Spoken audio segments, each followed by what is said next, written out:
Is a Coursera certificate actually valuable in the real world, or is it just something that looks good on your profile?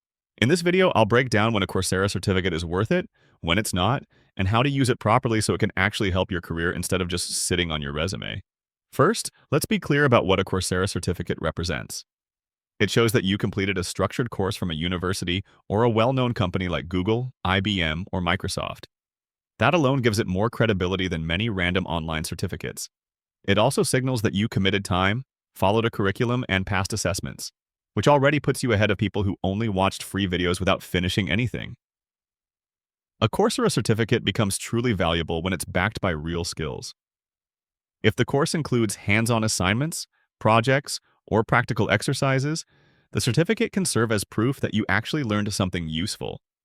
This is especially helpful for beginners, career switchers, or professionals who want to show continuous learning on their resume or LinkedIn profile.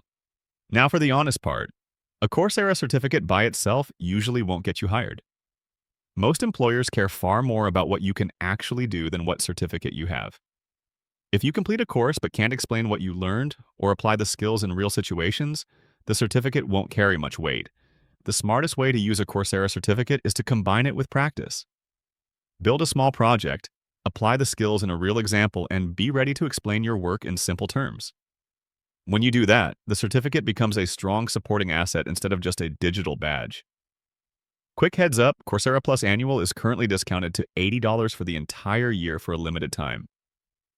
If you plan to take multiple courses and earn certificates, that can be one of the cheapest legit options. I'll leave my link in the description if you want to explore what's included in your country.